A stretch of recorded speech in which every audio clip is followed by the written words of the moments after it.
Déjenme ver, porque tengo que ver el cronograma que hicimos, que han de saber que su maestra, como tiene muchas facetas. Ahora les voy a ver.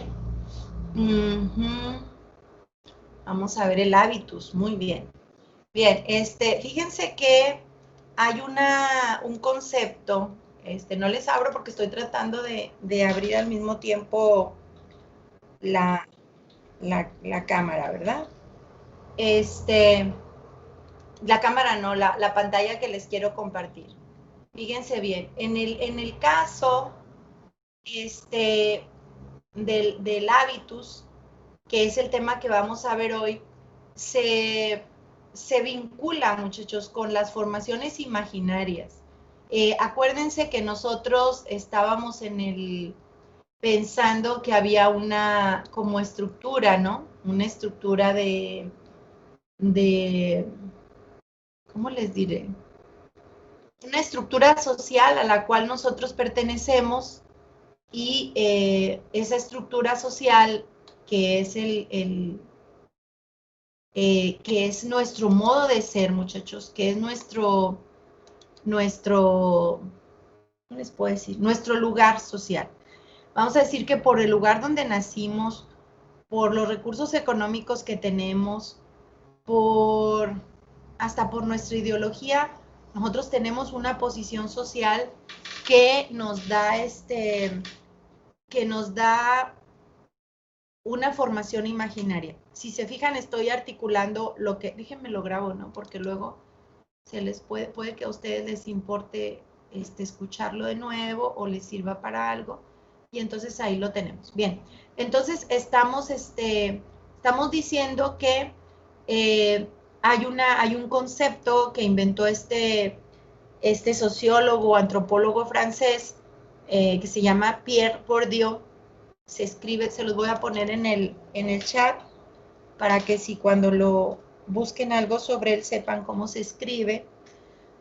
Pierre Bourdieu hizo muchos estudios antropológicos sociales que le sirven a la historia, que le sirven al lenguaje, que es en lo que estamos nosotros trabajando. Uno de esos estudios, él lo llamó el hábitus. Ahorita les voy a compartir el material que tengo previsto para el hábitus. Aquí está. Que lo llamó el hábitus referido a la sensación de estar en un lugar, ¿no? Pierre Bourdieu nace en el 1930 y muere en el 2002, y aquí está. Viene toda su vida, ¿verdad? Los estudios, estudió en la Normal Superior y impartió clases en la Universidad de Argel, y este señor hace estudios de sociología y luego trabajó como profesor del College de Francia. Dígame. Tengo una pregunta, Claro. es un poco sobre el autor, pero también es una curiosidad que tengo. ¿Por qué a la escuela en sí de educación se le llama normal? Sí, ¿Tiene bueno, mira, algún...? déjame te digo, yo soy normalista, yo salí de una escuela normal. Las escuelas normales son como de normalización, ¿sí? De normalización. La educación precisamente es normalizar al individuo de acuerdo a ciertas normas, fíjense, norma, normal, normalización, a ciertas normas que sociales, normas educativas, jurídicas, normas políticas, normas familiares. La normal era quien educaba, quien formaba educadores, quien forma, todavía hay escuelas normales, forman educadores. Yo estudié dos etapas de educación normal. Al salir de secundaria entré a la normal de profesores, y de los 14 y medio a los 18 años y medio estudié para profesora de normal de educación básica. Yo era profesora de educación básica. Y luego estudié, mientras estaba haciendo aquí la licenciatura, en verano se hacía la normal superior, donde estudian los que son profesores de secundaria, ¿verdad?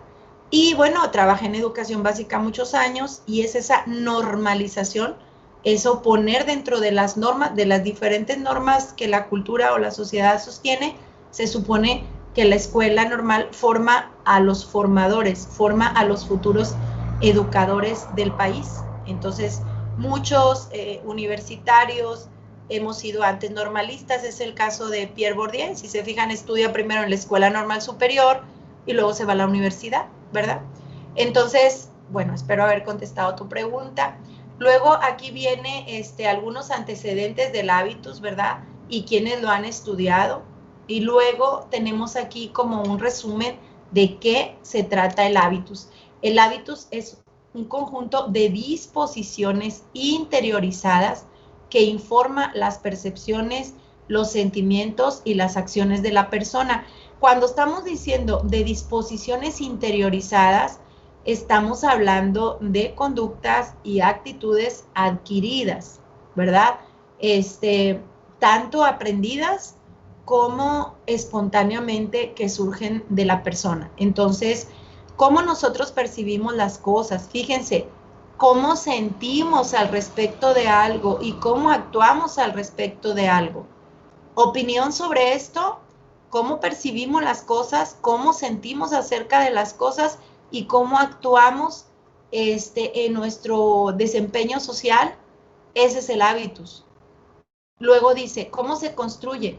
Se construye a partir de la interacción del individuo, la cultura de grupo y las instituciones sociales de la familia y la escuela. Acuérdense de los aparatos ideológicos, acuérdense lo que vimos con Halliday Mack cuando decía que la persona era un ser humano y luego se volvía persona al interactuar con gente, y cuando interactuaba en sociedad adquiría una personalidad. Bueno, esa personalidad, como la describe Halliday, es el hábitus de Bourdieu, ¿no? Porque se construye a partir de la interacción del individuo, de nosotros, con la cultura, con el grupo, la cultura y las instituciones sociales. Bien, entonces, actuar según estas disposiciones, según esa normativa de las instituciones sociales, refuerza el hábitus del individuo y del grupo. Voy a dar un ejemplo. Cada uno de ustedes pertenece al grupo de tal semestre de la licenciatura en Historia. Cada uno de ustedes quiere ser historiador.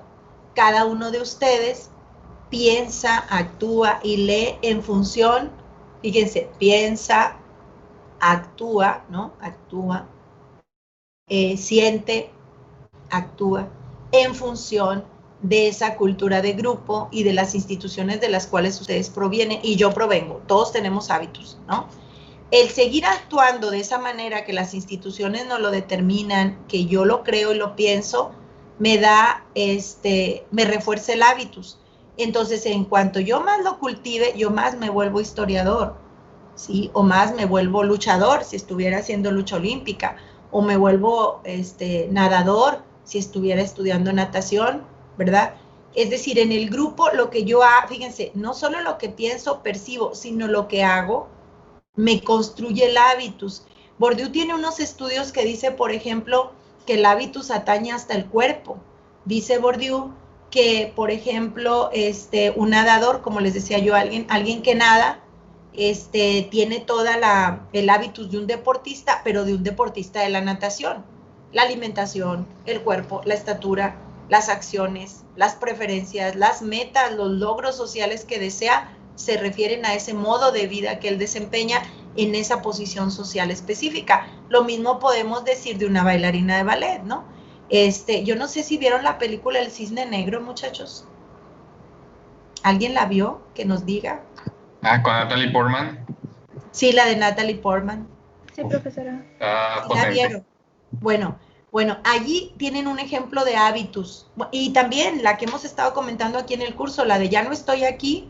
Vean el hábitus de los muchachos y vean cómo él se va de la ciudad, de su grupo social, se va a otro ámbito, a otro país, a otro ambiente y no puede sobrevivir porque él se lleva el hábitus con él y ese hábitus allá no tiene cabida. Entonces mejor regresa al lugar donde él pudo hacer otra vida en Estados Unidos, pero él no quiere dejar su hábitus y se regresa al lugar donde lo puede seguir cultivando. ¿Por qué? Porque el hábitus construye al individuo, muchachos. Es como si a ustedes de repente estuviéramos en el nazismo y les dijera a alguien, ya no vas a leer historia, cierra esos libros, te los voy a quemar, quién sabe qué. O sea, les cortarían parte de su vida, porque lo que uno hace, lo que le gusta, es parte de su vida.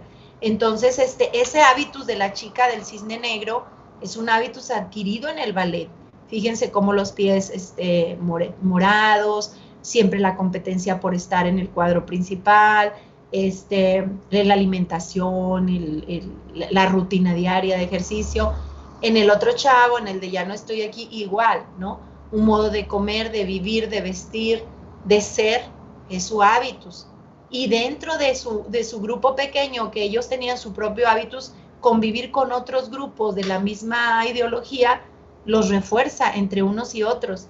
Y bueno, nos dice como otra nota que el hábitus se reproduce y evoluciona con el tiempo. ¿Cómo evolucionamos con el tiempo? Porque interactuamos, dice, nuestro subconsciente interactúa con las estructuras sociales con las que entra en contacto.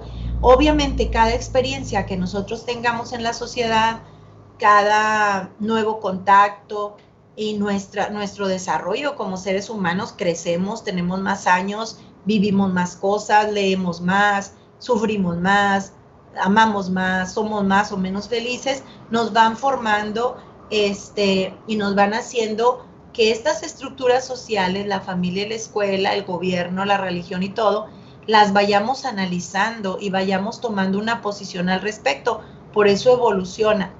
Y también se reproduce, porque lo que yo pienso, yo lo reproduzco en mi círculo de compañeros o de amigos, y entonces el hábitus que yo tenía, por ejemplo, cuando era un muchacho de prepa, estoy hablando de ustedes, cuando eran muchachos o muchachas de prepa, pues ya no es el hábitus que tienen cuando son estudiantes de historia del semestre quién sabe cuál. Y no van a ser el mismo hábitus que tienen ahorita, bueno, no que cambie radical, pero evoluciona cuando ustedes estén en décimo, van a ser otros. Ustedes mismos se van a ver a los de semestres menores y van a decir, ay, así era yo, pero ahora ya no, ¿verdad? Ahora ya no. Entonces, hay algunos sociólogos y antropólogos que se han dedicado a estudiar el hábitus, y lo que estudian es cómo se reproduce y perpetúa el sistema de las clases sociales que está ligado a la economía, la propiedad y el dinero que se posea, ¿no? Entonces, este hábitus también se debe a la clase social donde estamos involucrados. Ustedes, jóvenes de tal edad, del noreste de México, de la Universidad Autónoma de Nuevo León, tienen un hábitus poco similar a los jóvenes que estudian, por ejemplo, en una universidad privada o en la universidad más cara de la región, o en un colegio San Patricio, no lo sé. Lo único que tienen en común es que son estudiantes, pero los hábitos son diferentes, ¿verdad? Hasta las maneras de pensar. Vean cómo el hábitus cambia hasta los sentimientos y las percepciones de las cosas, ¿no? Bourdieu lo define, dice, el hábitus es la sociedad que está inscrita en el cuerpo, en el individuo biológico, ¿sí?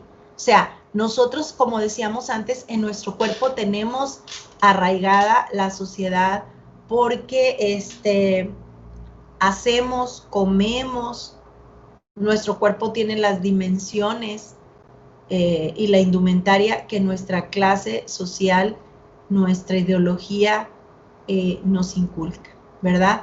Por ejemplo, si alguien trae el pelo verde y trae el tatuaje de no sé qué y le gusta no sé cuándo, bueno, ese es su hábitus, ¿verdad? Es una interacción social con los estímulos, con lo que él quiere representar, con su ideología, etc.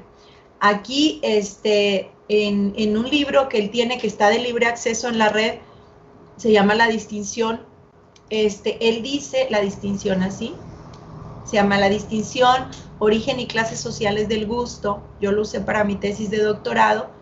Dice este señor que la clase social no se define solo por la economía, sino también por el hábitus de clase que se asocia normalmente a esa posición social.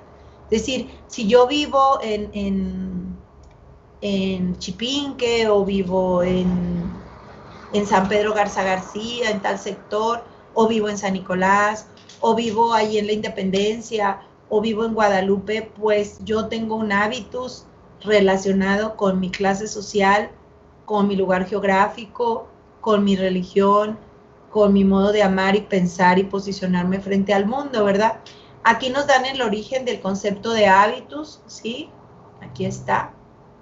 Dice, es el concepto, dice, procede de la escolástica medieval.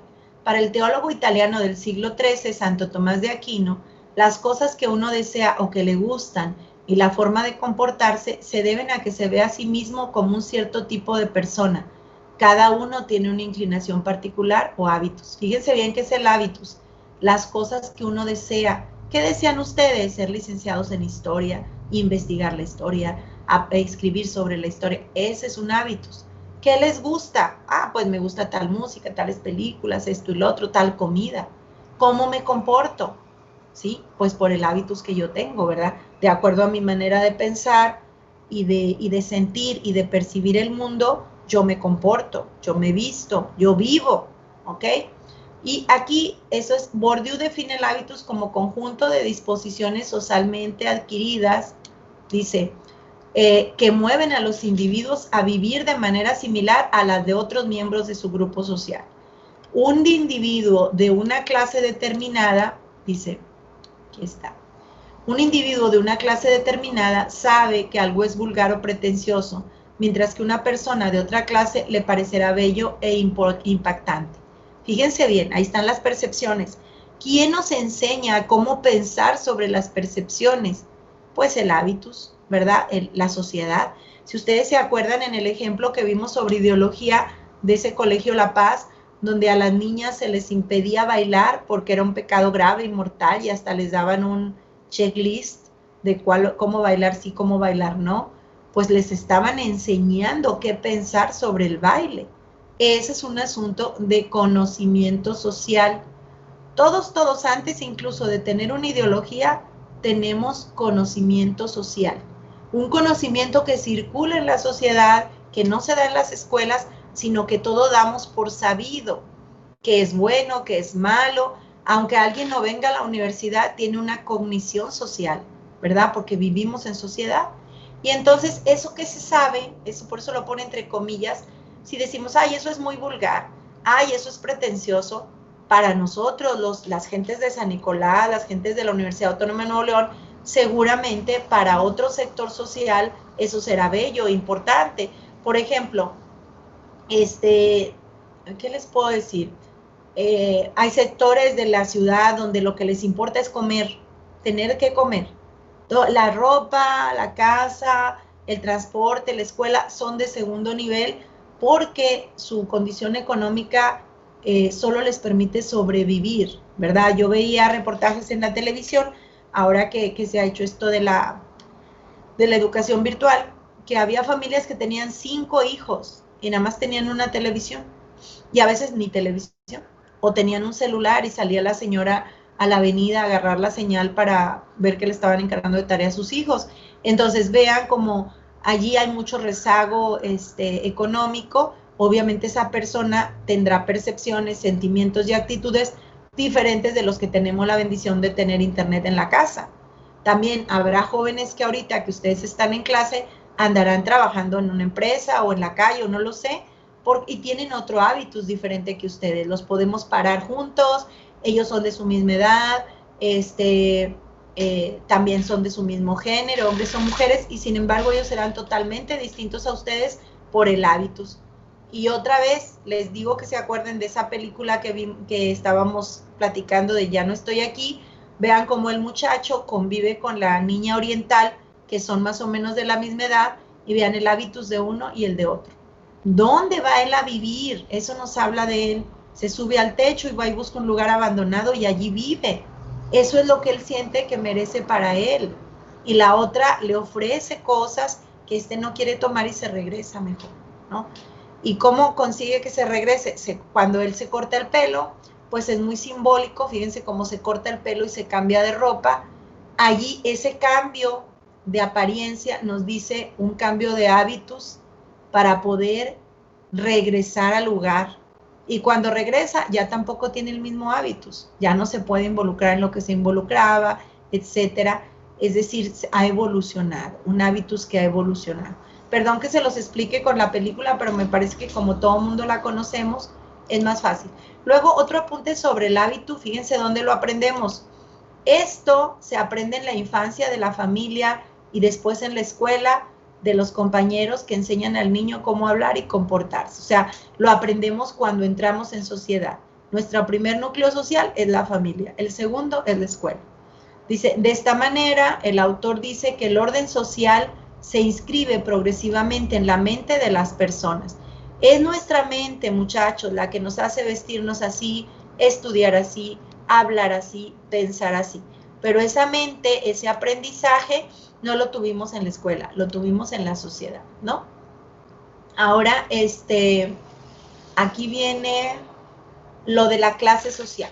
Ya pensando nosotros en el hábitus, entonces viene la clase social a la que pertenecemos, ¿verdad?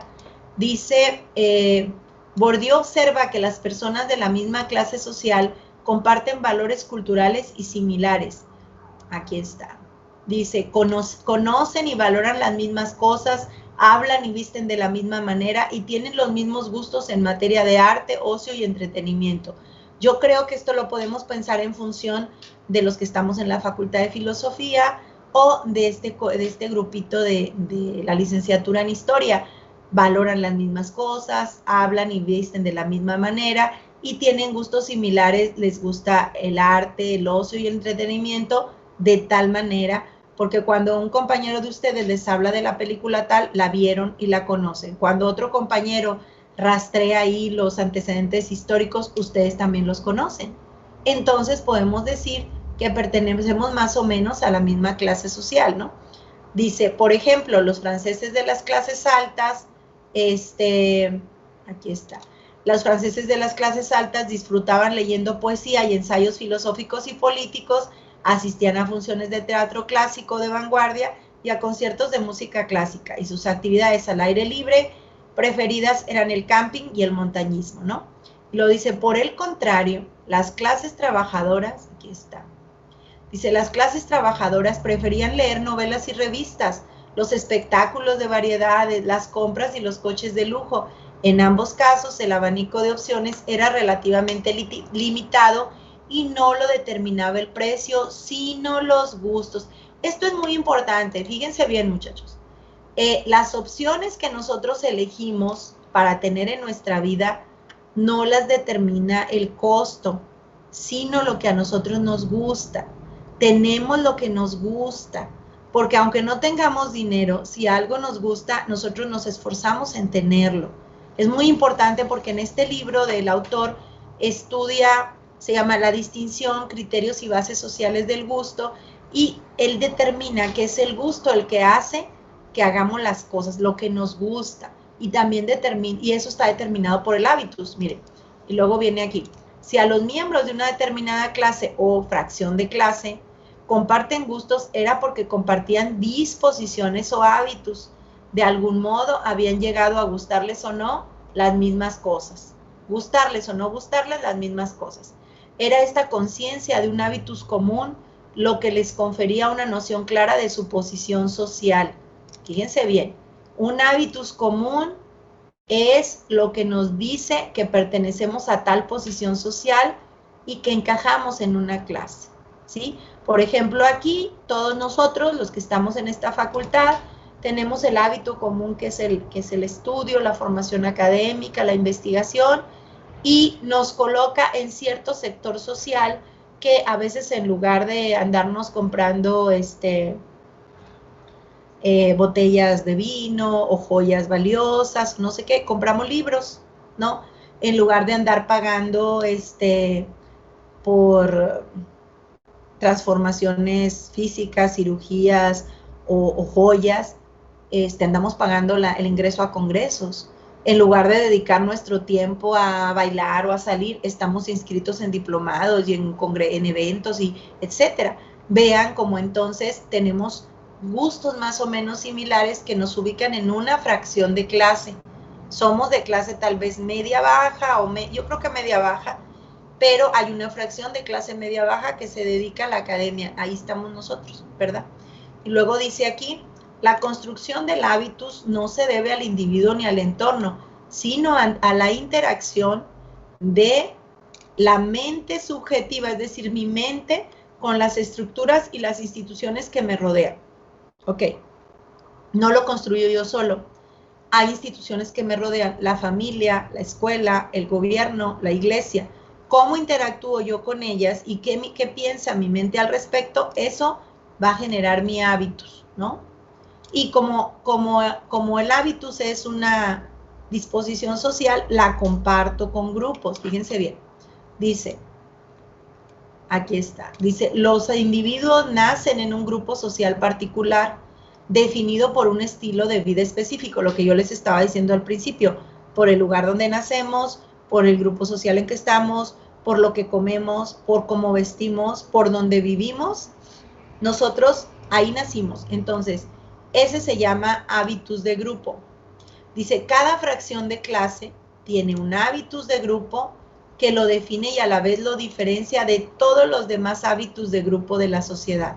Regreso a enunciarlos a ustedes como alumnos de historia que comparten un hábitus y que los diferencia, por ejemplo, de los hábitos de los alumnos de letras o de los hábitos de los alumnos de educación o los hábitos de los alumnos de ciencias del lenguaje, ¿verdad? Entonces, también podemos pensar en esta chica de la película del Cisne Negro, que ella pertenece al grupo artista, a grupos que les encanta el arte, al arte de la danza, pero hay danza moderna, hay danza clásica, hay ballet, hay quién sabe qué. Bueno, ella está en una fracción, en un grupo, ¿verdad? Y comparte la ideología. Dice, el hábitus también se halla inscrito en las actitudes y gestos del individuo. Fíjense bien. El hábitus se halla inscrito en nuestras actitudes y en nuestros gestos. Se puede descubrir la clase social de una persona por su forma de caminar, hablar, reír y llorar y por todo lo que hace, piensa y dice. Nosotros, acuérdense que al principio nosotros decíamos, ¿qué se lee al principio de este curso? ¿Qué es lo que podemos leer? Les decía yo, nos podemos leer a nosotros mismos. La indumentaria, el tono de voz, las palabras que usamos hacen que seamos un objeto de lectura. Bueno, pues en esa lectura nuestra está nuestro hábitus. ¿Cómo caminamos? ¿Cómo hablamos? ¿De qué nos reímos? ¿Por qué lloramos? ¿Qué hacemos? ¿Cómo pensamos? ¿Y qué decimos? Ese es nuestro hábitus. Esa es una manifestación del hábitus, ¿no? Dice, por lo general, al haber nacido y crecido en un hábitus de grupo, los individuos no suelen ser conscientes, o sea, no somos conscientes del modo en que el hábitus conforma y limita nuestra manera de pensar, actuar e interactuar con el mundo que nos rodea. No somos conscientes porque es natural en nuestro grupo. Pensamos como el grupo, hacemos lo que el grupo, entonces creemos que todos los demás grupos sociales son como este en el que estamos. Y cuando solo nos damos cuenta de nuestra diferencia, cuando actuamos con otros grupos, vamos a decir que pusieran a los chicos de historia con los chicos de ingeniería, ahí ambos, los dos grupos chocarían y vieran cuál es una diferencia entre uno y otro, ¿no? No somos conscientes de ello, ese es otro rasgo del hábitus. Y luego dice, el hábitus como interiorización de las disposiciones del grupo al que se pertenece, aporta a cada uno una noción precisa del tipo de persona que es. Fíjense bien, el hábitus aporta a cada uno una noción precisa del tipo de persona que es y de lo que deben pensar y sentir y del modo en que deben comportarse los que son como él. O sea, normativas. Dice, noción precisa del tipo de persona. Yo les voy a poner ahorita un ejercicio para ver si pueden rastrear el hábitus. Tipo de persona, pensar, sentir y comportarse en un grupo. Ok. Dice, el hábitus proporciona a los individuos la sensación de estar en un lugar, de que su estructura interna corresponde perfectamente a la estructura de su mundo externo.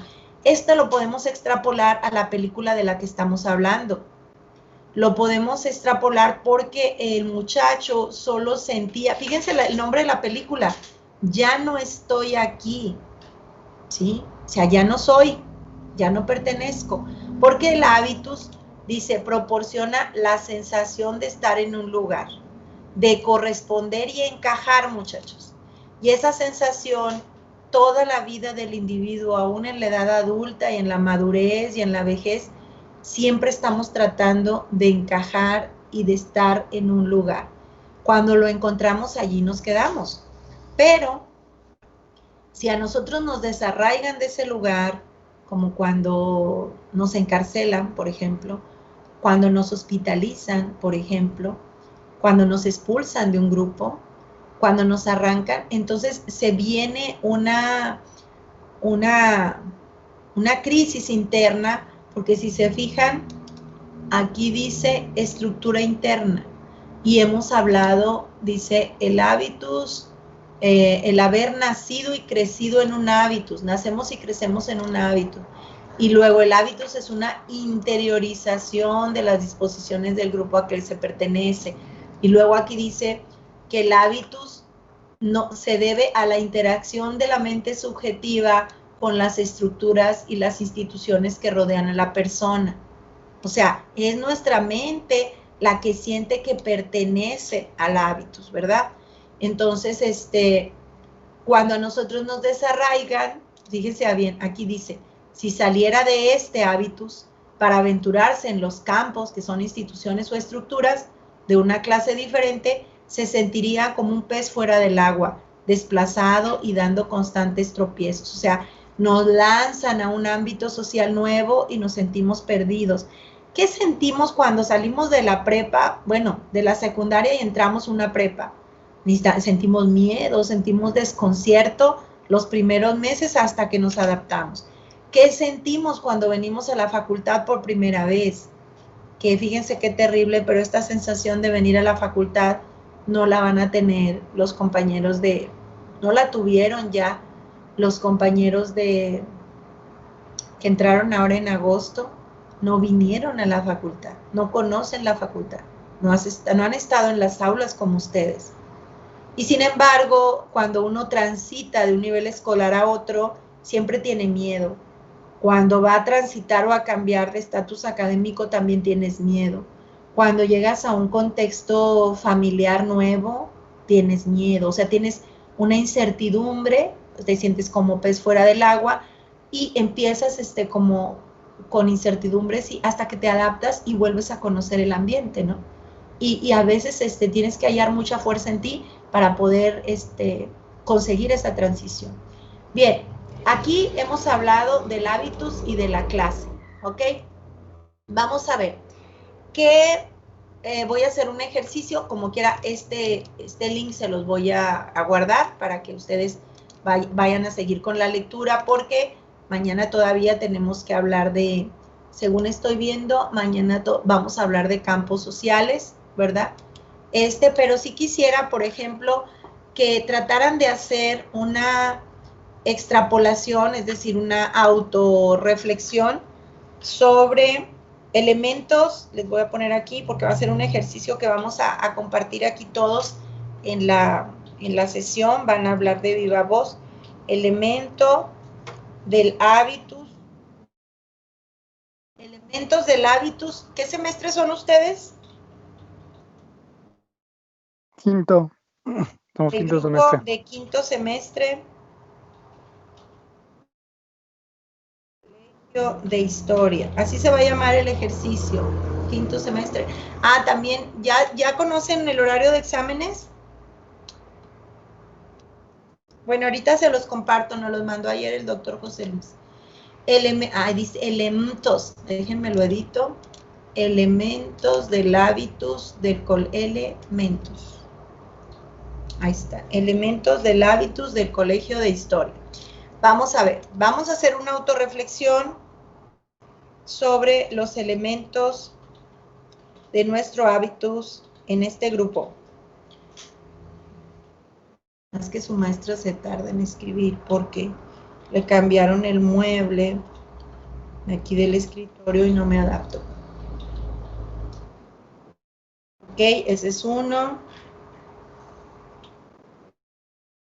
Fíjense bien, no estoy hablando de modo íntimo ni personal, estoy hablando nada más con los rasgos que ustedes tienen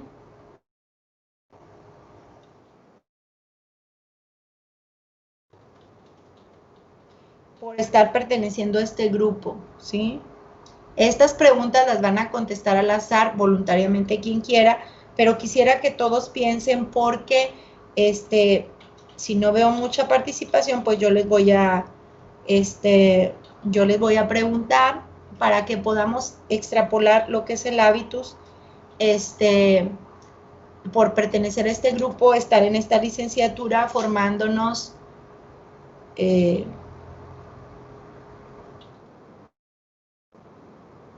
está, ok.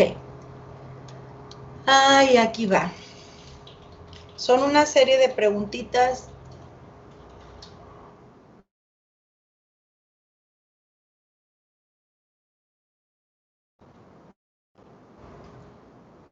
Pertenecer.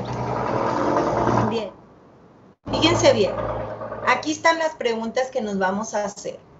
¿Qué tipo de persona soy? Por estar en quinto semestre del Colegio de Historia. ¿Sí? No estoy hablando si son buenos, si son malos, si son alegres, o sea, ¿qué tipo de personas son por estar en este grupo? ¿Cuál es su manera de pensar por estar en este grupo y pertenecer a la licenciatura en Historia? ¿Cómo siento respecto a lo que me rodea? ¿Cuál debe ser mi comportamiento por pertenecer a este hábitus grupal? Fíjense bien, le voy a pedir de viva voz a 2, 3 personas, pero son libres de contestar la pregunta número 1. Les voy a poner números en las preguntas para que se puedan organizar y la vamos a ir contestando en el chat. Quien quiera ponerle en el chat, que no pueda o no quiera usar su micrófono, pero también vamos a escuchar a quien quiera. No están condicionados a decir nada va a estar bien ni va a estar mal, simplemente vamos a tratar de identificar los elementos del hábitus de este grupo en donde estamos trabajando, ¿no? Entonces, la primera pregunta, ¿qué tipo de persona soy? Quisiera que 2 o 3 voluntarios tomaran el micrófono y me dijeran, por estar en el Colegio de Historia en quinto semestre, ¿qué tipo de persona creen que son? A ver. Elías Yared. Muy bien, bueno, eso también se vale. Eso nos da una amplitud de perfil, ¿no? Para los alumnos de historia que cree uno que son nada más están leyendo y investigando, pues no, son seres humanos que bailan, que les gusta, y lo dice Yared que el reggaetón. Muy bien. Vamos a ver, ¿quién quiere decirnos, pensando en que pertenecen al semestre del Colegio de Historia? Porque yo le puedo poner este mismo ejercicio a los de letras y les aseguro que no les va a salir lo mismo que a ustedes, aunque sean jovencitos de la misma edad. ¿Quién quiere opinar o tomar el micrófono? ¿Quién quiere escribir en el chat? ¿Los nombro yo entonces? Aquí hay otro chat. Vamos a ver. Bien, creo que pasaré yo. Gracias, Andrés. Bueno, es un poco complicado, pero a ver, ¿qué tipo de persona soy respecto a estar en el colegio de historia? Pues se podría decir que un aspirante a historiador, alguien que intenta relativamente favorecer o intentar desarrollar una conciencia más crítica para analizar textos y así tener un buen criterio a la hora de escribir o de relatar eventos históricos y no ser tan parcial con lo que se esté narrando.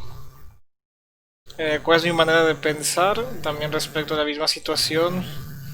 Pues supongo que dentro de lo posible, a la hora de analizar algo, intentar, o sea, mi manera de pensar intenta ser crítica, pero obviamente no puede ser así todo el tiempo. Cuando es con amigos o en una situación normal, pues no vaya a ser un pensamiento crítico todo el tiempo. A lo mejor sí lo llegue a hacer, pero es más bien situacional. Normalmente pues pienso pues como me convenga en ese momento, como me sienta. Si estoy cansado no voy a estar pensando del todo bien tampoco. Muy bien, Samuel, fíjate, dijiste objetividad, ¿verdad? Hablaste, digo, yo que no soy de historia, te Sí. escucho y saco como, me gusta la objetividad. Muchas gracias, Abdiel. A ver, Emerson. Y luego Andrea. Sí, gracias, maestra. Pues sí, yo creo que Arnoldo pues ya dijo algunas cosas que, pues, con las que yo coincido, ¿no? Este, lo del tipo de persona que somos, pues sí, yo creo que, pues digo, si todos estamos aquí pues, estudiando historia, es porque pues somos aspirantes a ser historiadores, ¿no? O al menos personas que tienen un gusto por la historia, porque ahí yo creo que hay una distinción entre el enfoque que cada quien quiere darle a los conocimientos que estamos teniendo aquí en la facultad, ¿no? Entonces yo creo que eso ya no formaría parte del hábitus, ¿no? Eso ya sería algo más individual. Pero pues lo que sí compartimos es que somos personas que pues, tienen un interés por la historia, ¿no? Entonces, nuestra manera de pensar, pues sí, yo estoy de acuerdo con Arnoldo, porque al menos la idea de perdón, de la carrera es que pues, sí se tengan pensamientos objetivos en este sentido, ¿no? En el sentido de la historia y en desarrollo de investigaciones, divulgación, educación, etcétera.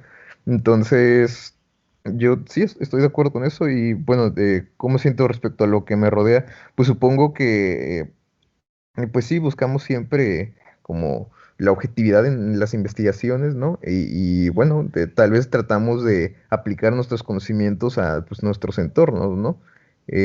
Y bueno, finalmente, ¿cuál debe ser mi comportamiento por pertenecer a este hábito grupal?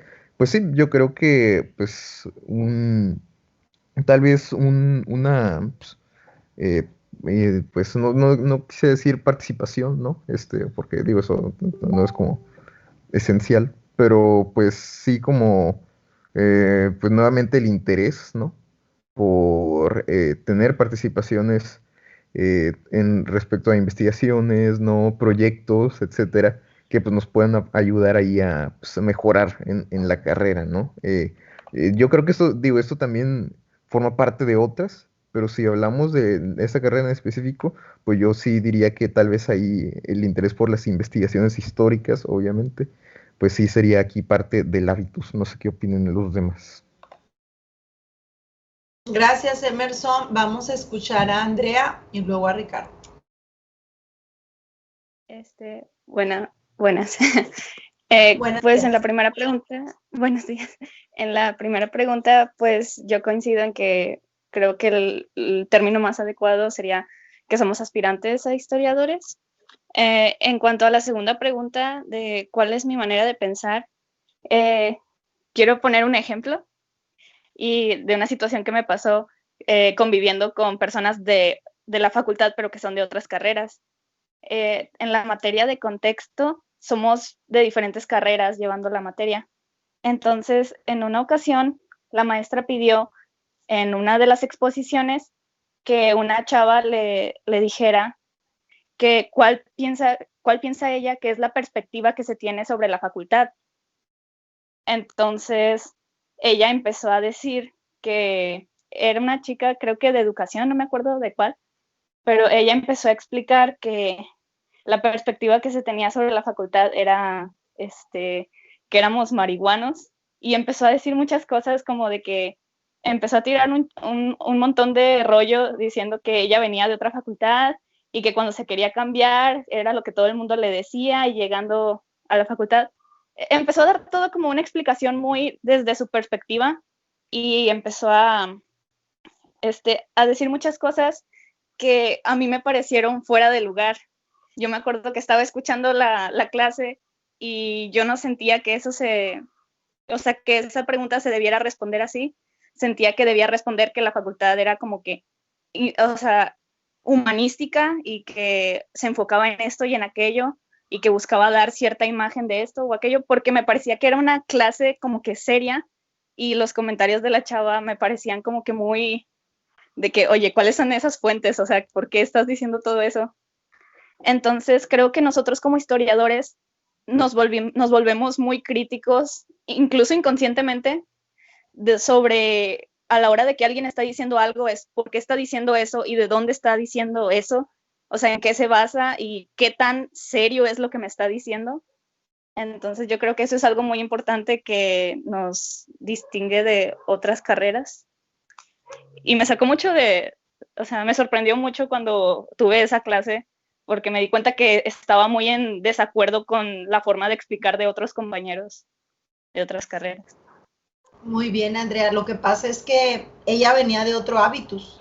¿verdad? Y estaba hablando de cómo se mira desde fuera nuestra facultad, pero tú como estás siendo formada aquí y estás aquí desde tu inicio, conoces que, te conoces que ¿cómo se llama? Que no es así, o sea, que nosotros tenemos otros ideales y otra búsqueda, pero ese choque que tú tuviste con la visión externa sobre nosotros, creo que no lo podemos tomar tan a la ligera, porque esa misma sensación, Andrea, que tú sentiste al escuchar a una persona de otra facultad, créeme, te lo juro, que lo vivimos los profesores cuando estamos con profesores de otras facultades.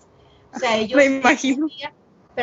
Un día, nomás les voy a contar rapidito una anécdota, nos llevaron a todos a un auditorio allá en Mederos, de todas las facultades, estaba llenísimo, porque nosotros aquí nos tenemos que certificar por la Secretaría de Educación, se llama reconocimiento al perfil deseable del profesor de educación, de educación superior, lo da la Secretaría, cada 3 años nos evaluamos, cuando ingresamos a ese sistema nos dan dinero en libros o en equipo y después ya no nos dan, nomás nos estamos certificando cada 3 años y algunos tenemos la bendición de haber sido certificados por 6. Nada más sabemos 2 profesores en la facultad que tenemos la certificación por 6 años. Bien, entonces nos llevaron a eso, a decirnos que nos íbamos a certificar no sé qué y empezaron las dudas, ¿verdad? Las preguntas.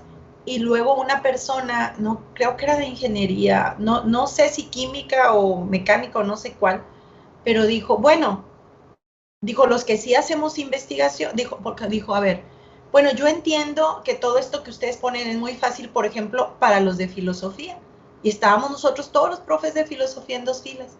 Nunca se me va a olvidar. Y dijo, pero para los que de verdad hacemos investigación, y nosotros, así todo se oyó que, así todos los 25 maestros, ¿qué está diciendo este? O sea, para los que de verdad hacemos investigación, es muy difícil cumplir con los requerimientos. O sea, ¿qué creen desde otras áreas? Que esto que hacemos nosotros no es investigación.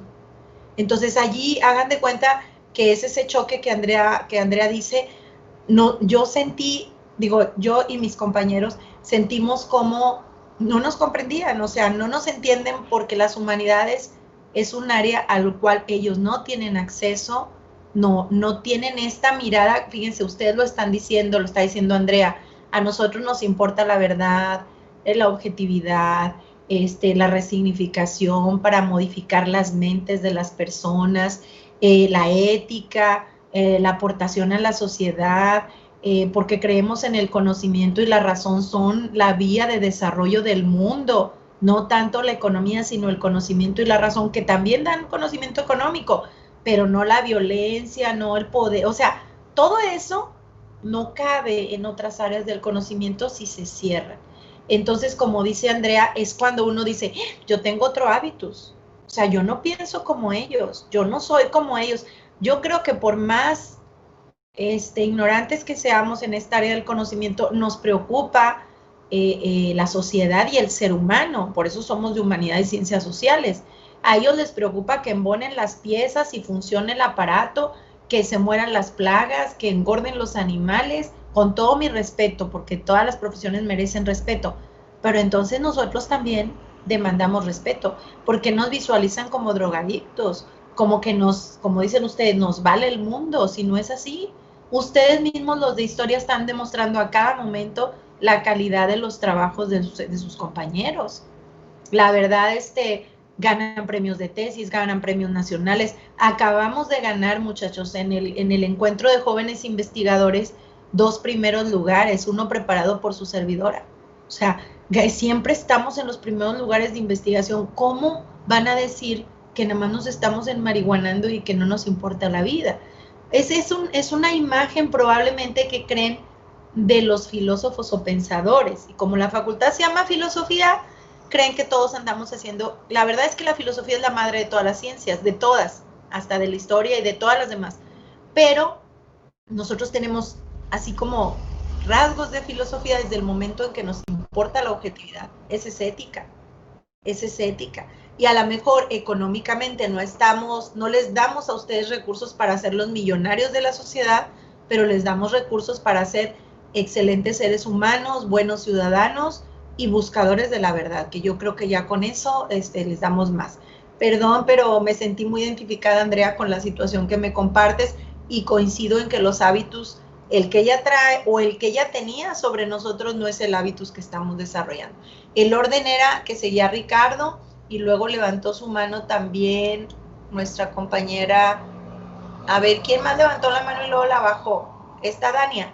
¿Quieres participar, Dania, todavía? Para que sigas de Ricardo. ¿Sí? Empieza. Nada más, era un comentario. Ah, bueno, coméntalo. Y luego le damos la palabra a Ricardo.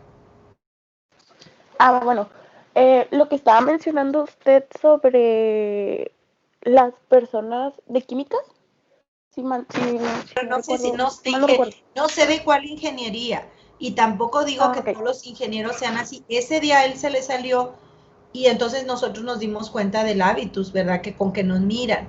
Y no, lo hemos dicho en muchas juntas aquí, nos ha dicho nuestra directora, lo decimos nosotros, tenemos que quitarles esa idea sobre nosotros, vamos a lanzarnos, vamos a concursar, vamos a triunfar, vamos a demostrar que aquí estamos trabajando. No es culpa de ellos que piensen así de nosotros, es culpa de algunos de nosotros que dieron esa imagen para ellos. Eso es lo que pensamos en el claustro de profesores. Sigue, André, por favor, sigue, Dani. Bueno, yo hace como unos meses salía con alguien que era egresado de químicas y una vez hablando sobre... No recuerdo cómo empezó la conversación, pero yo le estaba diciendo como las cosas que yo tenía en mente para yo hacer mi tesis. Entonces, él muy extrañado me dice, pero tú estás estudiando historia, y yo de, sí, y me dice, ¿tú qué puedes aportar para la sociedad nueva si tú estás estudiando el pasado? Entonces, entre esos y otros comentarios muy despectivos, me di cuenta como que ambos teníamos, ¿mande? Teníamos ambos muy ignorantes. También. Teníamos ambos pensamientos muy distintos sobre lo que era una investigación. Entonces ya yo le empezaba como a dar, ¿cómo se podría decir? Ya le empezaba a explicar como más o menos de qué iba y pues ya se le empezaba a abrir más el horizonte de su pensamiento. Pero sí, al principio era muchos choques sobre lo que él había estudiado y lo que yo estaba estudiando. Déjame te digo que continúan. Yo conozco matrimonios, bueno, ya cuando están casados ya es menos, ¿verdad? Pero sí, mucho es como argumentar, defender mi área de estudio contra la tuya. Y está bien que cada quien creamos que nuestra área es lo máximo, de eso se trata. Pero siempre el diálogo y la tolerancia a saber que además la realidad no se mira solo con ojos históricos, también con sociales, también con culturales, también con de arquitectura, ¿no? Con todos los ojos de todas las ciencias, pero cada una tiene su lugar y su respeto, ¿verdad? Yo no puedo, como dije yo, no creo que todos los ingenieros piensen así, espero que no, creo que no, si no, no viviríamos en no sobreviviríamos en este campus, pero se tiene una idea equivocada del área de conocimiento y todos creemos que nuestra área de conocimiento es la fundamental. Así debemos creerlo. Estamos apasionados de ella. Si no, no la haríamos, ¿no? Ricardo, te doy la palabra. Ay, perdón, estaba comiendo una donita. También, bueno, algo solo que agregar a cómo somos nosotros. Yo diría que falta una palabra y es cínicos. Somos más cínicos respecto por todo, o sea, no de una forma despectiva, sino que hemos visto tantas cosas, hemos visto tanto contexto histórico, que hay cosas que es como no te sorprende, o llega un momento en el cual digámoslo así, te insensibilizas un poco, porque es muy común, bueno, no es muy común, pero es muy normal estar leyendo y escuchar de que un genocidio, o de que un relato o una historia documental sobre tal suceso terrible que pasó.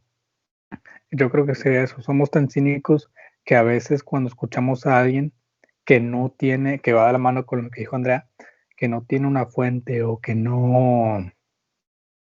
simplemente no tiene un respaldo, no creemos o somos muy reticentes a creerle porque si no estamos acostumbrados, si no hay un escrito que lo diga,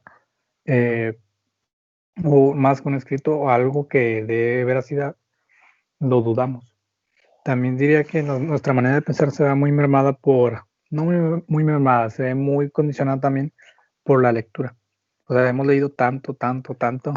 De hecho, yo estoy leyendo ahorita Historia de Nuevo León, que ya vemos las cosas de una forma distinta, hacemos conexiones y podemos entender cosas del mundo. Por ejemplo, en clase de Asia, hace un tercer semestre, si no me equivoco, sí, tercero, vi ciertas cosas que luego extrapolé para la cultura japonesa y podía entender un poquito más el porqué de ser de esa cultura. Muy bien, Ricardo, estoy totalmente de acuerdo. ¿Alguien más quiere? Pero, a ver, pero ¿te descubriste en tu hábitus, Ricardo? Nos dijiste, porque, a ver, el comentario de Dania ayudó a ver cuál era el hábitus de nosotros, el de Andrea, Emerson lo describió, Sabdiel también, pero a tú ya dijiste, ¿cómo te sientes respecto a lo que te rodea? ¿Cuál se supone que debe ser tu comportamiento por pertenecer a este hábitus grupal de historia? Pues es que desde preparatorio fue igual, porque yo realmente todo el salón era el único que iba a ir a historia o que iba a ir directamente a una facultad de humanidades. Todo era ingeniería, medicina, biología. Y pues desde ahí yo supe, bueno, excepto un compañero que no pudo ir a historia, que también, pero desde ahí mi hábito siempre fue la lectura, el estudio, también los comentarios de que para qué sirve historia o para qué quieres ir a historia. Y pues ahí aprendí un poco yo a ignorar los comentarios, es como que, sí. O sea, si no vienen de alguien que es importante, digámoslo así, o alguien relevante, no los tomo en cuenta. Entonces estás desarrollando también, fíjate, desde cuándo tenías introyectado tu deseo de acercarte a la historia y aunque estabas en un hábitus adverso, tú pues estabas esperando la transición, ¿no? A de la universidad y bueno, ahora que estás aquí en la universidad, esa es la pregunta, ahora que ya tienes este hábitus de grupo, ¿cuál afinidad de comportamiento sientes con respecto a tu grupo? ¿Qué percepciones o qué sentimientos tienes con respecto al entorno? Que ya lo dijeron algunos, pero yo creo que cada uno de nosotros tenemos algo que aportar. Sobre eso, pues la verdad es mucho mejor. Es como lo ves desde los memes o de las experiencias que puedes contar o te sientes más, digámoslo así, en casa de que puedes hablar de un tema y la gente te va a entender y a la vez puedes discutir sobre eso. O sea, es una visión más crítica y es un grupo más al pendiente y pues que si hay una temática así podemos discutirla o se puede hablar. O sea, al ser de historia, podemos hablar de historia, pero también no solo de historia, podemos extrapolarlo a temas más sociales, incluso podemos hablar de política y pues todos van a saber, aunque sea algo de política, o van a pensar bien antes de hablar de política. Muy bien, muchas gracias, Ricardo. ¿Alguien más quiere participar? Bien, vamos a continuar. Eric, Eduardo, ándale. Eric, gracias por participar. Sí, yendo un poco de la mano con lo que acaba de decir Ricardo, yo también, desde antes de entrar a historia, como que ya tenía ciertos comportamientos que parecieran característicos de nosotros como estudiantes de historia. Y no me di cuenta en la prepa ni antes, de hecho fue hasta después. Yo salí de la prepa y entré directamente a FIME, a una ingeniería, y realmente no me sentía conectado, y no era porque que si me llevaba bien o no con los amigos, con los maestros, o que si me gustaban las materias. En sí era el ambiente, era lo que estaba construyendo para mí, hacia dónde iba. Y ya estando acá en historia, pude sentirme como más identificado, que como que una parte de mí decía que estaba, bueno, usando la palabra que estamos aprendiendo ahorita, en el hábitus correcto, que realmente no lo conocía. Yo no fui tanto de leer hasta poco antes de entrar a historia, pero sí tenía esa curiosidad e interés por el conocimiento, por la cultura, por entender cómo funciona el mundo, el pasado. Y no sé, siento que va un poco con el hábitus que, aunque era de cierta manera adverso, el hábitus en el que crecí, eh, a lo mejor por eso mismo, de que no me sentí identificado en el hábitus en el que crecí, tuve que buscar otro y en el que ya logré sentirme como que más acorde con lo que yo quería. Muchas gracias. Fíjate que tienen razón. Yo que no soy del área de ustedes, yo rastreo eso que tú acabas de decir, Eric, que los muchachos han dicho de alguna otra manera, el interés por la cultura, el interés por el conocimiento, eso que pone aquí Ricardo en el chat, esa afiliación a lo social, claro, porque sin sociedad no hay historia y sin historia no hay sociedad, o sea, es una sinergia inevitable entre las áreas de conocimiento. Y como alguien, por ejemplo, que fuera del lenguaje, no consideraría o la historia o la sociedad para sus estudios, ¿no? Si el lenguaje se da en la historia y se da en la sociedad. Entonces, es una cuestión como de sinergia o de integración de las áreas que nos ocupan. Muy bien, Ricardo.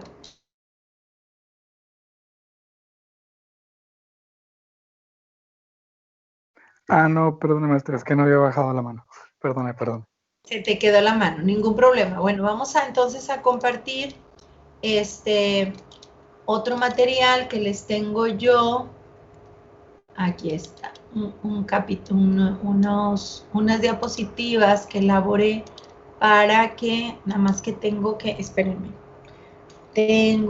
compartírselas, entonces que el TIS me dé permiso. Ahí está. Creo, no, es aquí.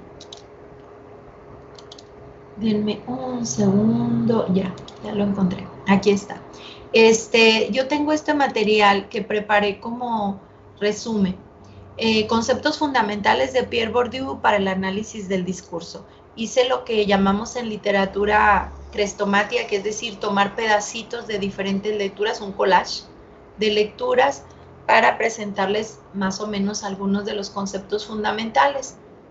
Por ejemplo, nosotros ya andamos viendo el hábitus, ¿verdad? Empezamos con el hábitus, que para él son competencias internalizadas que reflejan una gramática social basada en la clase de gusto, conocimiento y conducta inscritos permanentemente en el esquema del cuerpo y esquemas de pensamientos. Pero tiene otros 3 campos que nos interesan para este curso. Uno de ellos es el concepto de campo social, que son campos de conocimiento que se presentan como espacios estructurados de posiciones enfrentadas, posiciones dominantes y posiciones dominadas que se enfrentan en cada uno de los campos que constituyen la sociedad y la cultura y la historia.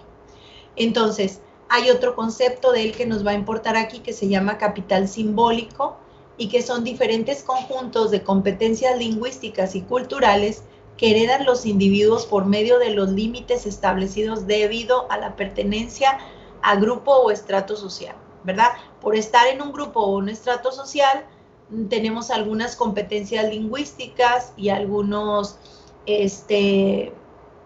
capacidades o competencias culturales, ¿verdad? Por estar en tal grupo, en tal estrato. Y esos grupos o estratos están ubicados en campo. Ya iremos viendo los conceptos. Luego tenemos el concepto de violencia simbólica, que es el dominio fundamentado en el control ideológico a partir de la sumisión eficiente. La violencia simbólica no se impone a sí misma mecánicamente al oprimido. Esta es reproducida por ellos, o sea, por la sociedad, debido a que el hábitus gobierna prácticas que asignan límites a sus operaciones de intervención. Fíjense bien. El hábitus que nosotros tenemos, que gobierna nuestras prácticas, nos dice que hasta aquí debemos llegar, nos pone límites, qué sí debemos hacer, qué no debemos hacer. Es nuestro hábitus, nuestra cognición social, nuestro modo de ser, que reproduce la violencia simbólica aún sobre nosotros mismos. Foucault tiene un pensamiento que dice, creo que ya se los he comentado, Michel Foucault, Vigilar y Castigar, dice que las cárceles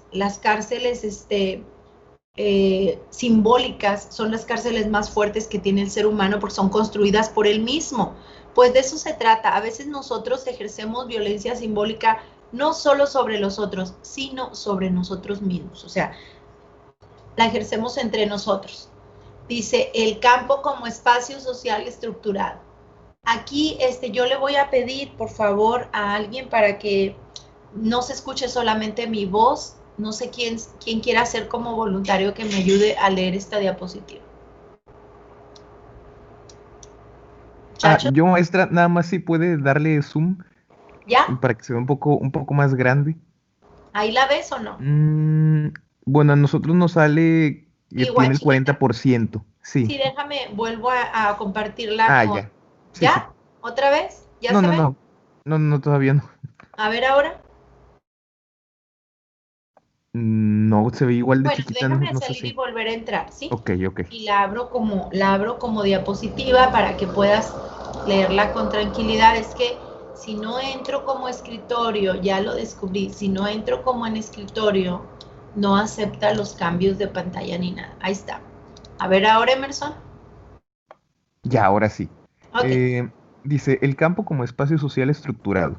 Desde la perspectiva teórica metodológica de Pierre Bourdieu, un campo es un espacio social estructurado en la medida en que posee formas más o menos estables de reproducción del sentido, desplegando así un conjunto de normas y reglas no siempre explícitas que establecen lógicas de relación entre los agentes adscritos. Las estructuras de los diversos campos que constituyen en la sociedad son desiguales y desniveles. Existen campos que han experimentado a lo largo de la historia contradictoria procesos de especialización y expansión, convirtiéndose así en grandes centros de acopio y organización de la energía social. Bien. Seguimos. Sí. El campo como sistema de fuerza. Heredero de las teorías del conflicto, Pierre Bourdieu concibe a la sociedad como un sistema de relaciones de fuerza y de sentido entre los grupos y las clases. Desde su óptica, lo simbólico es un ámbito central del poder, además de un elemento que define y explica la dimensión cultural de las relaciones sociales. Campos y capitales. Los campos liberan energía social que se traduce en un tipo de capital concreto, es decir, en un tipo de valor. La fortaleza de cada campo estriba en la capacidad de reproducción, difusión y preservación de determinados capitales que solo tendrán valor dentro de los límites de este espacio. Bien, yo creo que hasta ahí me regreso y vamos a tratar un poquito de explicar el asunto del campo, ¿no? Como dice aquí, el campo es un espacio social estructurado porque posee formas más o menos estables de reproducción del sentido. Entonces quiere decir que nosotros pertenecemos a un campo, nuestro hábitus de grupo se genera dentro de un campo y dice que en ese campo se despliegan un conjunto de normas y reglas que a veces no están explícitas, pero que le dan lógica a la relación entre los agentes, aquí debe ser una D, no una B, entre los agentes adscritos a ese campo, ¿ok? Entonces quiere decir que nosotros como estudiantes de historia, ustedes como estudiantes de historia, están en un campo específico, que es el campo social del Colegio de Historia, por ejemplo. Y ese campo social del Colegio de Historia, aquí en letras, se adscribe al campo, al macrocampo social de los historiadores, ¿verdad? Y dentro de ese campo hay formas estables de reproducción de sentido, del conocimiento, de las tendencias, del modo de hacer historia, del modo de investigar, ¿ven? Y hay dentro de ese campus macro o micro, el micro que es el de ustedes aquí en letras, perdón, en filosofía, el más micro que es el grupo de quinto semestre, pertenece a un micro que es el Colegio de Historia, que pertenece al macrocampo de los historiadores de México y por ende del mundo, ¿no? Y dentro de ese campo, por ejemplo, de los historiadores de México, hay normas y reglas que establecen la lógica de la relación entre ustedes, entre los investigadores y los profesores y los estudiantes y los que publican y los que tienen los centros de investigación de historia y etcétera, ¿no? Ahora, las estructuras de todos los campos, porque si estamos hablando aquí del campo de historia, yo hablaría del campo de letras, o del campo del lenguaje, o del campo del derecho, o del campo de la medicina, o del campo de la ingeniería, etcétera, que tiene estas mismas características. Ahora, dentro de las estructuras de diversos campos que constituyen la sociedad, dice que hay niveles y desigualdades. Niveles y desigualdades porque de esa manera, solo así, de esa manera, va a haber jerarquías, va a haber quienes controlen el campo, va a haber nuevos ingresos al campo, va a haber cambios de mentalidad en el campo o de orientación, solo gracias a las desigualdades que hay adentro, pero que hay afuera, ¿sí? Hay unos campos, por ejemplo, aquí en el norte del país, hay campos de conocimiento más privilegiados unos que otros, ¿verdad? Porque hay mucho recurso económico para esos campos y hay campos que casi no reciben fondos, ¿no? Y luego también dice, hay campos sociales que experimentan a lo largo de la historia contradictorios procesos de especialización y expansión, convirtiéndose en grandes centros de acopio y acopio organizacional de la energía social. O sea, va a haber campos que se expanden, el campo económico, por ejemplo, aquí en Nuevo León el campo de la ingeniería. Nada más, solo para que tengan una idea. Por ejemplo, la Facultad de Ingeniería tiene 15,000 alumnos versus los 4,000 o 3,000 que nosotros tenemos. Entonces es 3 veces mayor, tiene 3 veces más recursos. Ahorita la persona que conduce los destinos de la universidad es ingeniero. Vean cómo hay vínculos entre los campos. Y luego dice por ahí que los campos se convierten en sistemas de fuerza. Claro, porque compiten uno contra otro. El campo del derecho compite con el campo de lo judicial.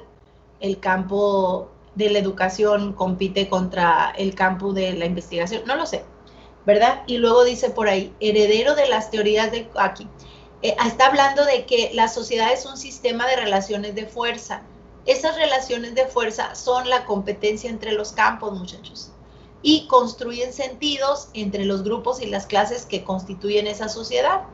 Esos grupos que constituyen la sociedad pertenecen a un campo específico. Esas clases sociales tienen hacia adentro campos diversos que las constituyen. Dice que lo simbólico es un ámbito central del poder. ¿Quién otorga el poder? ¿O qué clase de materialidad tiene el poder? Es simbólica. Cuando nosotros decimos en la historia, por ejemplo, te nombro caballero o te nombro rey de España, o es simbólico, pero al darle el cetro, al ponerle la corona, al ponerle la espada en los hombros, ese simbolismo otorga poder al individuo y la sociedad conviene en que ese poder es de esa persona, ¿no? Te dan un nombramiento, te nombro quién sabe quién, y tú tienes un poder que te dio un grupo social. A ustedes les dan un título, un papel, los enfrentan a un jurado, les dan un papel, y esta sociedad académica, que está legalizada y legitimada en profesiones, conviene que simbólicamente ustedes ya son licenciados en algo, ¿no? Y luego dice, además de un elemento que define y explica este poder, dice, lo simbólico es el ámbito central del poder, pero también define y explica la dimensión cultural de las relaciones sociales. Es simbólico que yo sea su maestra, ¿verdad? Es simbólico que ustedes sean mis alumnos. Es simbólico que a un presidente se le ponga la banda tricolor y toda la sociedad conviene en que sí. O sea, los simbólicos son también convenios, acuerdos sociales que otorgan el poder a cada quien, algunos, y también nos explica cómo son las relaciones culturales entre esos campos o sistemas de fuerza que constituyen la sociedad. Y luego nos habla de que los campos tienen una energía social que se traduce en un capital concreto, en un tipo de valor. Fíjense bien, cada campo social produce un tipo de valor como capital concreto.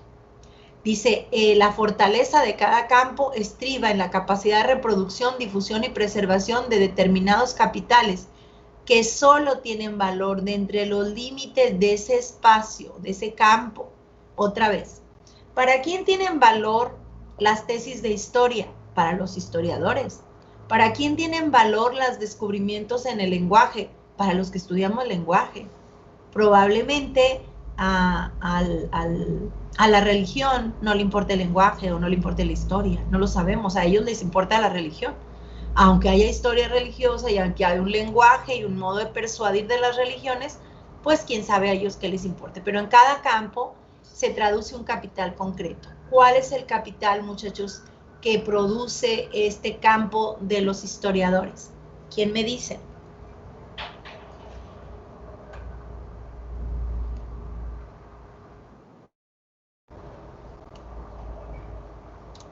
Aquí va. Les voy a dar ejemplos de cuál es el... ¿Sí lo ven? Ok, vean. Todos los campos, hay varias clases de capitales. Fíjense bien. Déjenme ver si están aquí. Capital cultural. Aquí está. Hay varios tipos de capitales. Dice, hay un capital llamado económico, que es la posición señala la posición de los individuos en un campo específico y está determinada por su volumen de capital económico.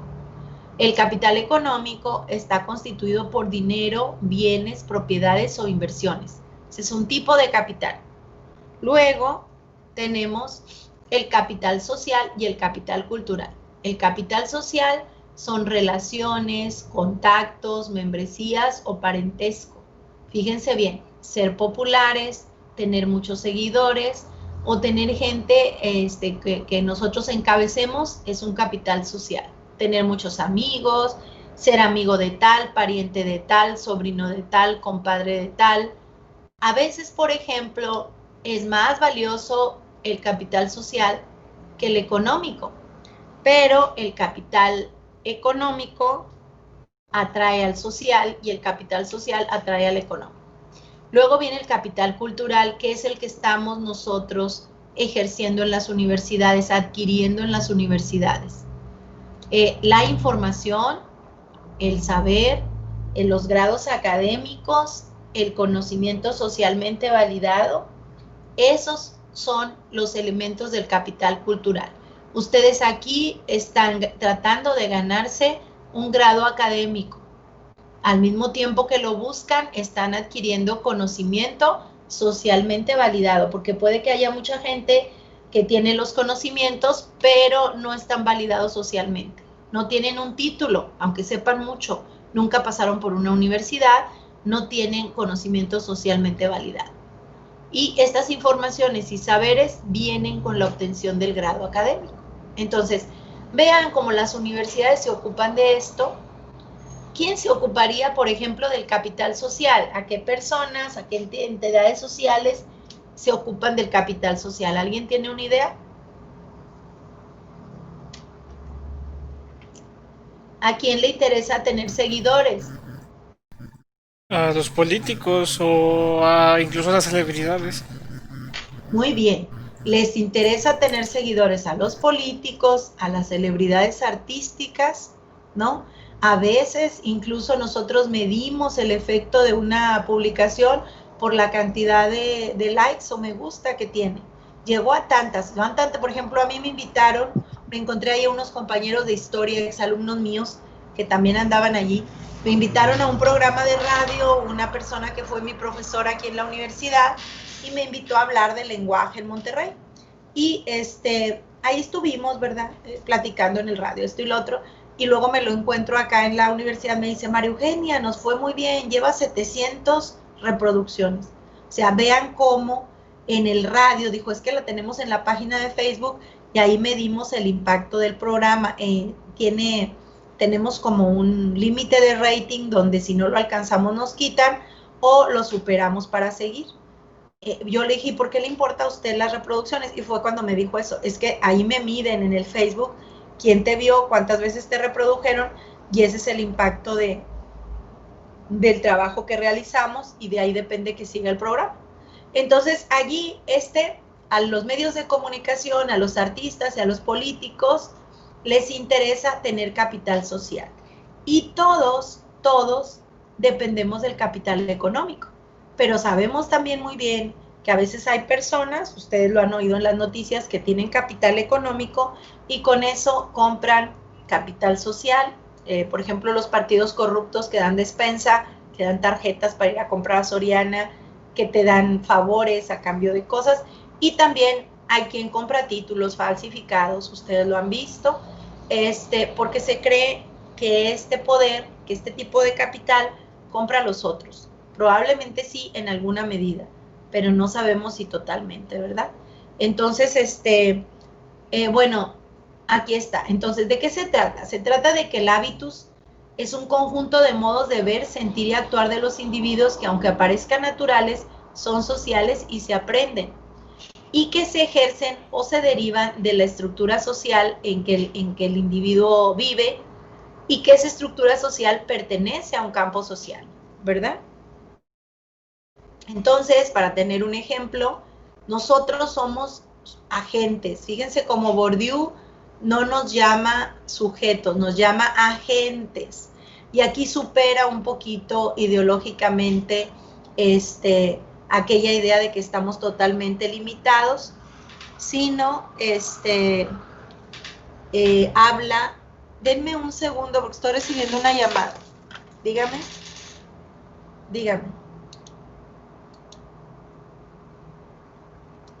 Sí.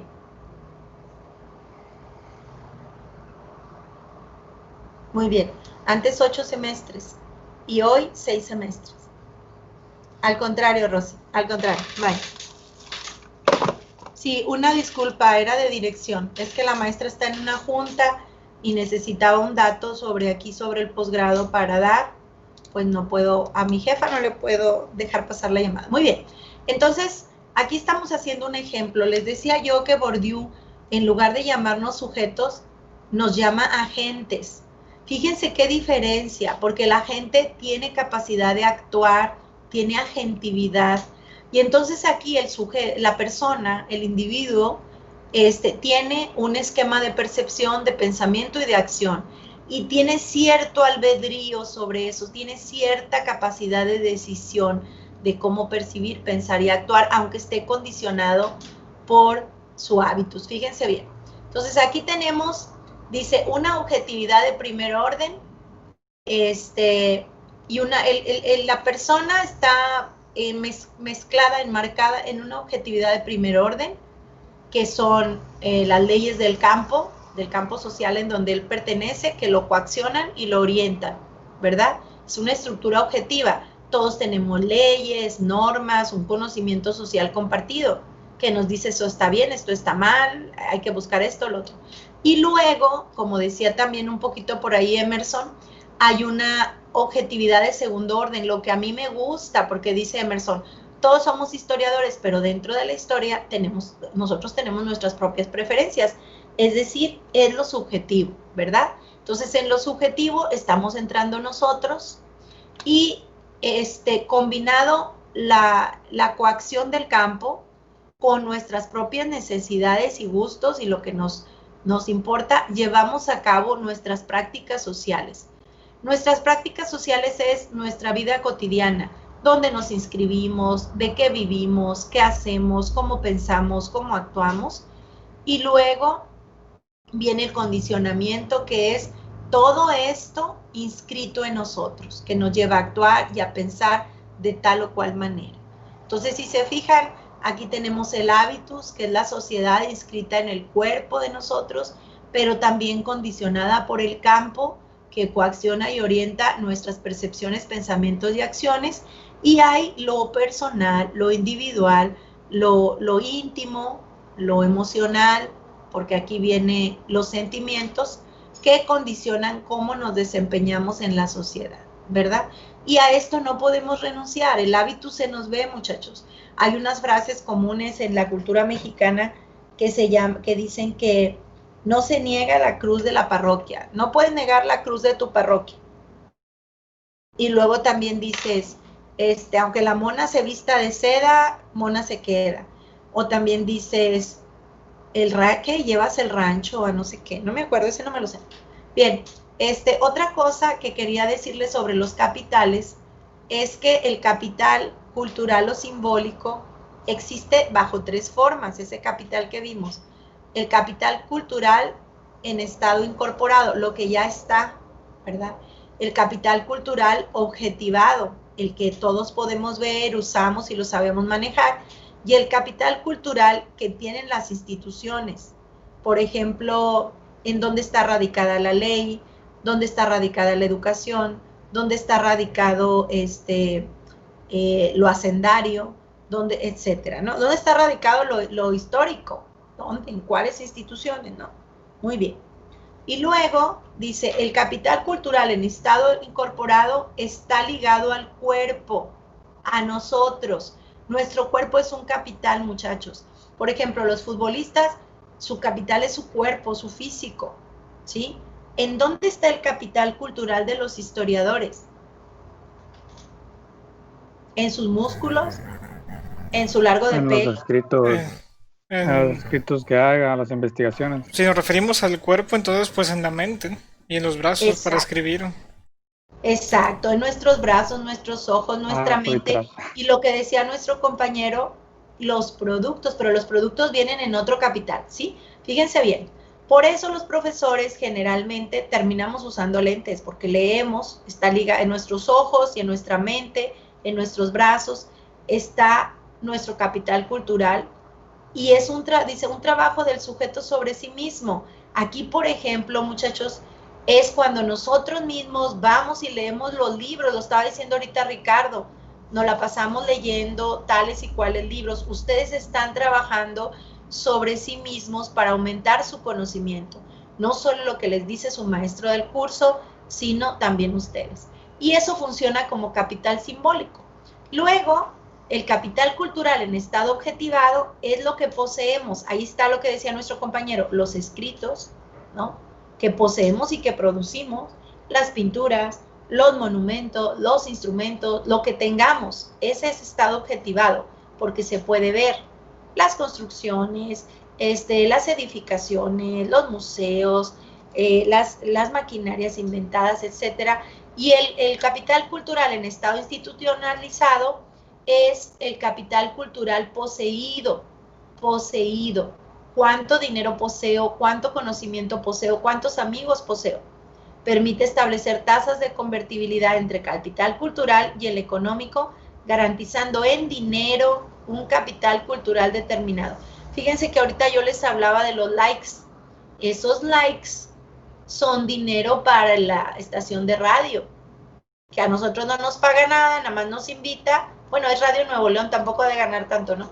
Pero nos invita, sin embargo, el que mucha gente lo vea es su medio de vida. Está convirtiendo esos likes en un capital cultural porque es difusión y económico, garantizándolo en dinero. Esta presentación, muchachos, se queda en los archivos, ¿sí? Y también les voy a poner unas lecturas porque el jueves seguimos con los temas de Bourdieu, con los conceptos fundamentales de Bourdieu para avanzar. Acuérdense que siempre vamos a hacer una aplicación, muchachos, de los conocimientos aquí vividos, y entonces vamos a ver cómo lo aplicamos a nuestro trabajo que estamos haciendo. Por lo pronto ahorita tienen como reflexión esto que les puse aquí en el chat, ¿no? El hábitus, localizar, a ver qué hábitos hay en su objeto de estudio, y también ir mirando, les voy a poner aquí, ir mirando cuáles son los capitales representados en el objeto de estudio. Entonces, ir mirando cuál es el hábitus que está allí, y también ir mirando cuáles son los capitales que hay en mi objeto de estudio. Lo seguimos conversando el jueves porque vamos a ver todavía otros conceptos, les subo su material y les subo las diapositivas que hoy vimos para que le echen una mirada si tienen tiempo, y si no, lo seguimos discutiendo la siguiente sesión. Les agradezco mucho su participación, su atención. Como ven, los temas se van haciendo muy bonitos, muy amplios, como para poder comentarlos ahí en el, ¿cómo se llama? En el trabajo que estamos realizando, ¿ok? Entonces, pues nos vemos el jueves, muchachos. Yo aquí con los saludos que pusieron, les voy a tomar la asistencia. Les agradezco su atención. Voy a detener la grabación y también voy a detener la llamada. Que tengan ustedes buena tarde, cuídense mucho y el jueves nos vemos por aquí. Hasta luego. Gracias, Igualmente, maestra, un gracias. saludo Bien, a hasta Radio luego. Nuevo León. Chao, igual, chao.